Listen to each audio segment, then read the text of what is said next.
Hello बच्चों, आज मैं आपको हिंदी काव्य खंड के अध्याय 1 सूरदास यानी कि सूरदास के जीवन परिचय के बारे में बताती हूँ। सूरदास सगुण मार्गी कृष्ण भक्ति शाखा के प्रमुख कवि हैं। कहा जाता है कि इनका जन्म आगरा से मथुरा जाने वाली सड़क पर स्थित रुनकता नामक गांव में सन 1478 ईस्वी बैसाख शुक्ल पंचमी मंगलवार संवत 1535 विक्रमी में हुआ था। कुछ विद्वान इनका जन्म दिल्ली के निकट से ही गांव में हुआ मानते हैं। सूरदास जन्म से अंधे थे या नहीं, इस संबंध में भी विद्वानों में मतभेद है। इन्होंने कृष्ण की बाल लीलाओं का, मानव स्वभाव का एवं प्रकृति का ऐसा सजीव वर्णन किया है कि जो आंखों से प्रत्यक्ष देखे बिना संभव नहीं है। इसलिए ऐसा प्रतीत होता है कि वे संभवतः बाद में अंधे हुए होंगे। वे हिंदी भक्त कवियों में शिरोमणि माने जाते हैं। सूरदास की रुचि बचपन से ही भागवत भक्ति के गायन में थी। इनसे भक्ति का एक पद सुनकर पुष्टि मार्ग के संस्थापक महाप्रभु वल्लभाचार्य ने इन्हें अपना शिष्य बना लिया और श्रीनाथ जी के मंदिर में कीर्तन का भार सौंप दिया। श्री वल्लभाचार्य के पुत्र विठलनाथ ने अष्टछाप नाम से 8 कवियों का जो संगठन किया था, सूरदास जी इसके सर्वश्रेष्ठ कवि थे। वे गौघाट पर रहकर जीवन पर्यंत कृष्ण की लीलाओं का गायन करते रहे। सूरदास जी की मृत्यु सन 1583 ईस्वी संवत 1640 विस्वत में गोवर्धन के पास पारसोली नामक ग्राम में हुई। साहित्यिक परिचय। सूरदास जी महान काव्यात्मक प्रतिभा से संपन्न कवि थे। कृष्ण भक्ति को ही इन्होंने काव्य का मुख्य विषय बनाया।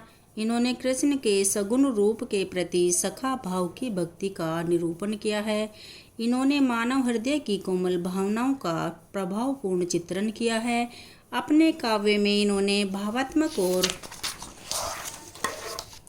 कलात्मक दोनों पक्षों पर अपनी विशिष्ट छाप छोड़ी है। कृतियाँ। सूरदास जी के पदों का संकलन सूरसागर है।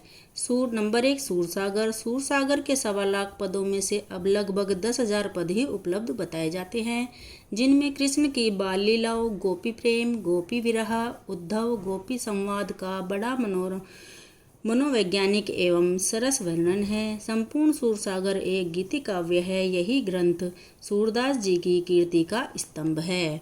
नंबर 2 सूरसारावली।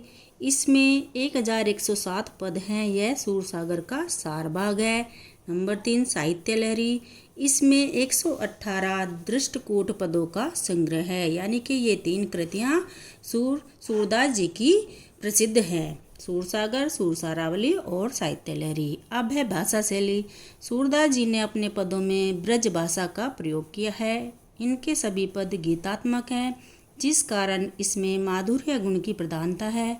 इन्होंने सरल एवं प्रभावपूर्ण शैली का प्रयोग किया है। इनका काव्य मुक्तक शैली पर आधारित है। कथा वर्णन में वर्णनात्मक शैली का प्रयोग किया है। साहित्य में स्थान। भक्त कवि सूरदास का स्थान हिंदी साहित्याकाश में सूर्य के समान ही है। इसलिए कहा गया है, सूर सूर तुलसी शशि उड़गन केशव दास, अब के कवि खदोत सम जहाँ तहाँ करत प्रकाश। तो बच्चों, ये सूरदास जी का जीवन परिचय है, जो आपको अपनी कॉपी में भी करना है और इसे याद करना है, क्योंकि ये बोर्ड एग्जाम में हमेशा आ जाता है। Thank you.